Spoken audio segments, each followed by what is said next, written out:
Ladies and gentlemen, Lenin, V. Lenin, you all know who Lenin is, don't you? Said this, quote, "Democracy is indispensable to socialism," end quote. Now, why is that, do you think? Well, it's simply this, ladies and gentlemen. They're calling the United States a democracy now.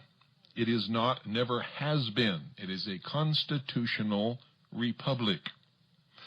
A constitutional republic is where there is a balance of power.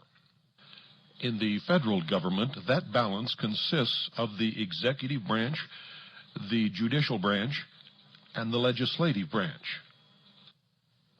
In the election process, where we elect our representatives to go and take care of business for the state in Washington, D.C., we elect representatives.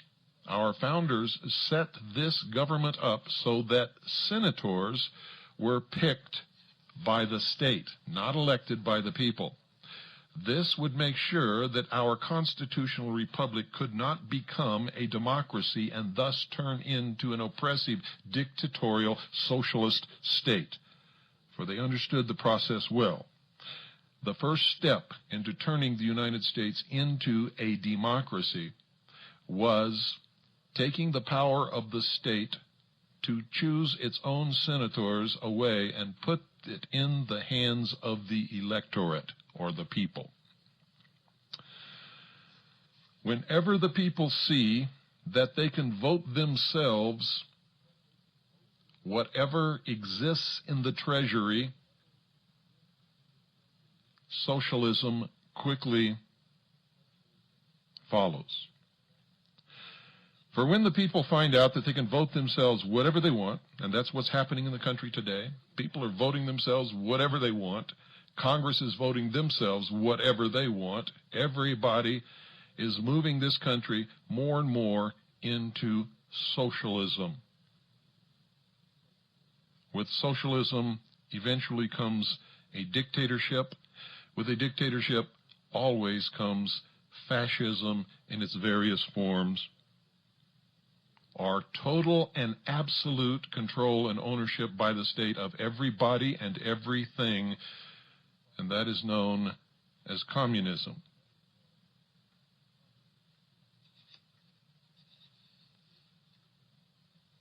Freedom disappears, ladies and gentlemen, when people become dependent upon the state, or upon a dictator, or upon a king, or a lord, or an emperor, or a baron, or a duke or duchess, for their very existence, for their job, for their clothing, for their food.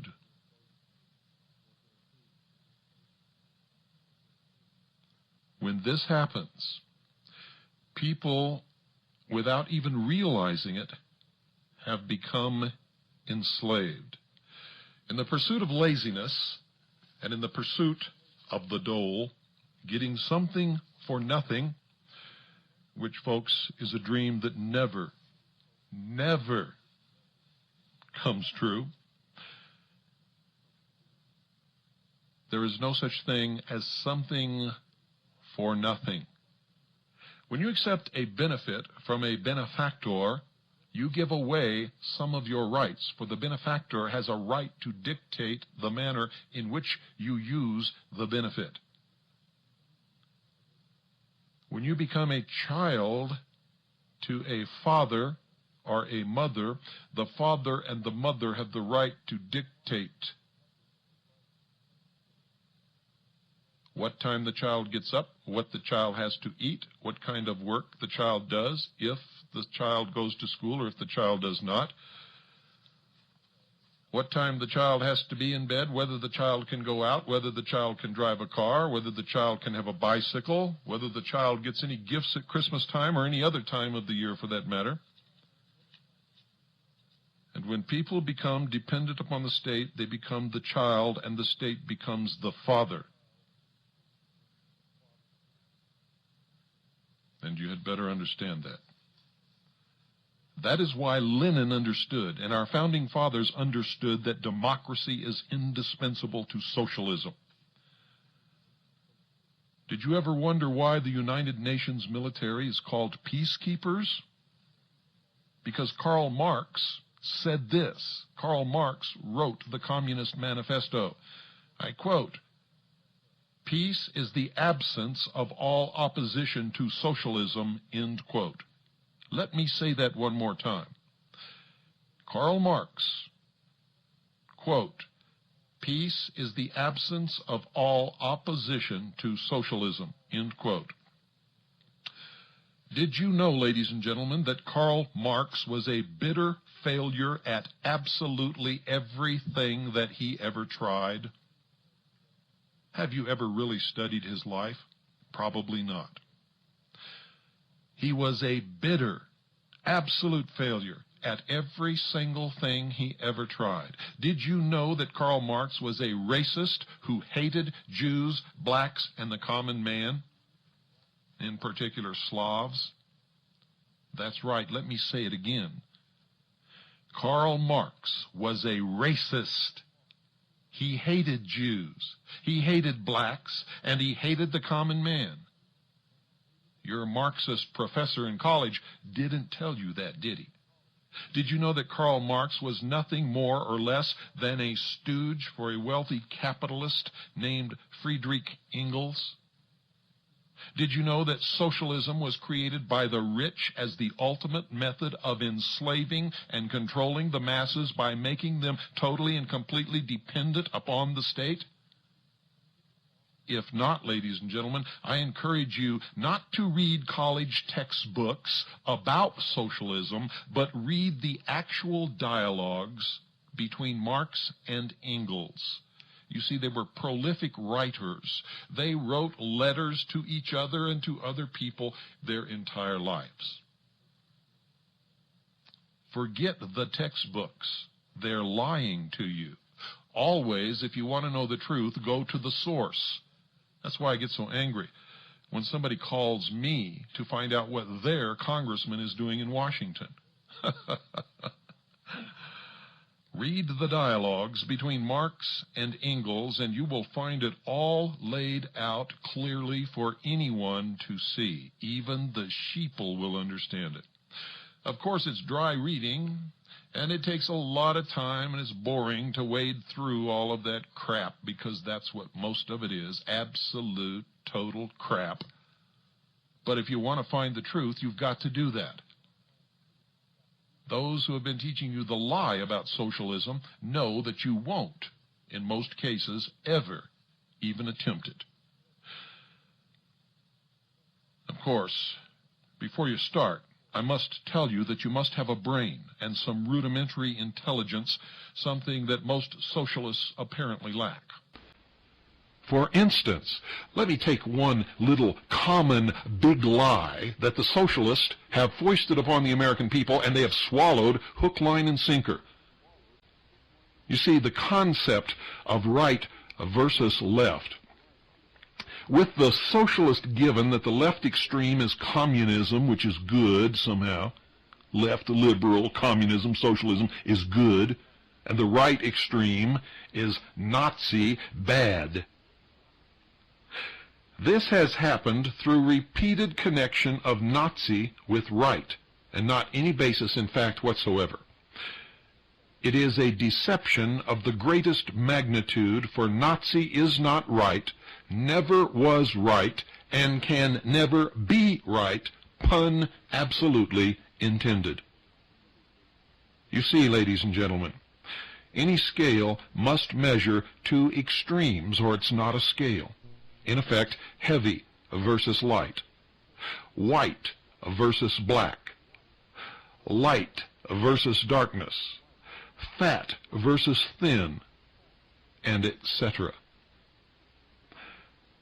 You see, the concept that a scale measuring left versus right has at its two extremes elements of total control and oppression is absolutely ludicrous, and is one of the biggest lies that has ever been foisted upon this world. The truth, ladies and gentlemen, The truth is that the scale measures at the extreme left the total control and ownership of everything and everyone by the state. This is called communism. Versus, at the right extreme, the absence of any control of anything or anyone by anybody, which is called anarchy. Between these two extremes are all the other forms of government and or control or absence of control. Somewhere near the middle is our constitutional republic. Didn't you ever wonder, ladies and gentlemen, how the socialist big lie made anarchists absolutely disappear from the equation? On the left was total control of communism. On the right was the total control of fascism under Nazis. What was anarchy supposed to be in the middle? Where our constitutional republic actually sits? Didn't you ever wonder about that? Or do you ever wonder about anything anymore? Have you been so conditioned, so brainwashed, that you just accept whatever comes across the big eye, the propaganda machine of Big Brother in your living room? You see, Nazi could never be on the right. If on the left is socialism and communism, Nazi cannot, absolutely cannot, could never be on the right. For Nazi is simply gutter slang, ladies and gentlemen, for National Socialism. Nazi originated from the German National Socialist Workers' Party. You see, Hitler was a socialist. Hitler nationalized almost everything. He had social programs for everyone and every circumstance. Hitler was engaged in a program of social engineering never before attempted by anyone or any government in the history of the world. Hitler repeatedly made reference to a, quote, new order, end quote, and a, quote, new order of the world, end quote. You see, folks, the so-called New Age movement is nothing new.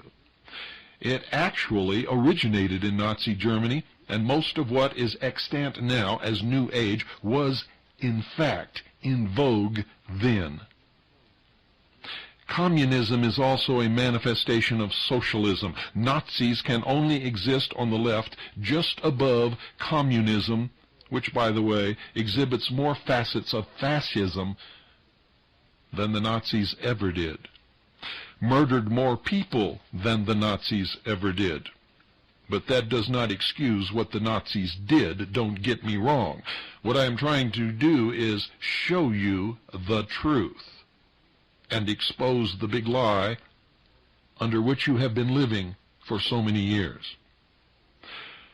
For all of these lies, taken together, are forcing you down on your knees, are propelling you over the cliff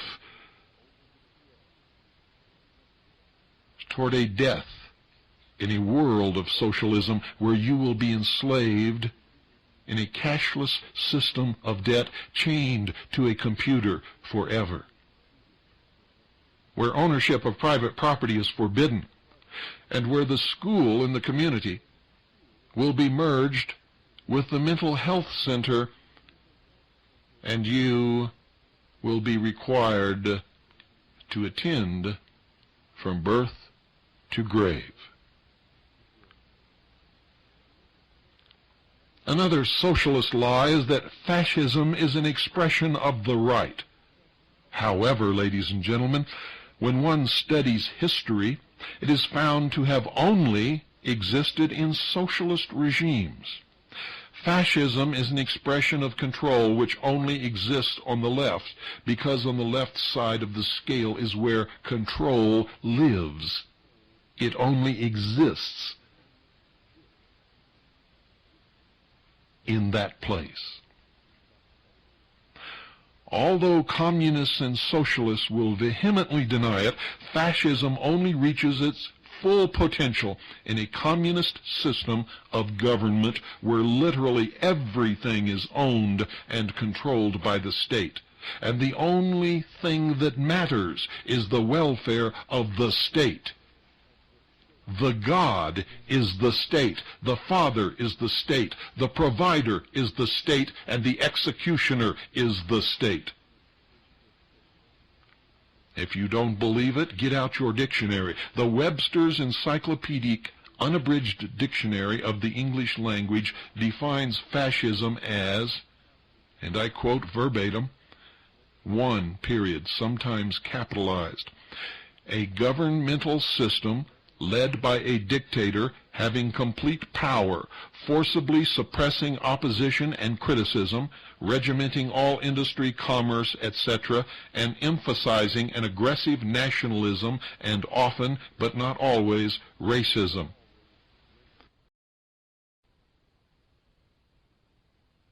The communists were nationalistic. Go back and read the rhetoric of the Soviet Union. Read the rhetoric of Cuba.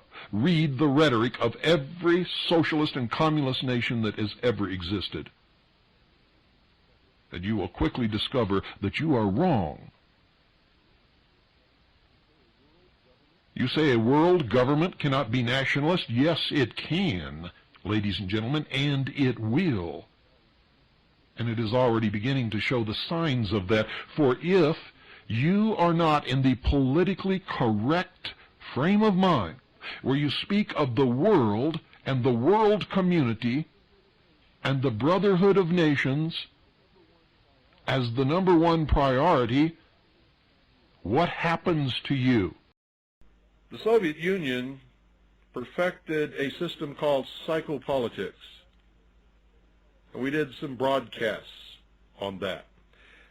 We talked about psychopolitics. Nobody ever heard of it until Lavrentiy Beria, who was the head of the secret police in Russia, the NKVD as it was called then, and it was the whole Soviet Union. Beria was probably one of the most feared men on the face of this earth, and is probably responsible for more murders than probably any other man or woman who have ever lived in the history of the world. Unbelievably evil man. Well, he talked about psychopolitics during a speech that he made at Lenin University in Moscow somewhere around 1948, 49.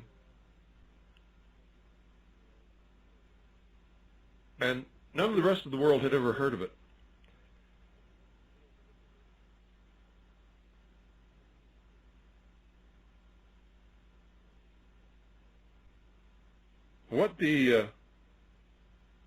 What the whole gist of it was to turn everything upside down.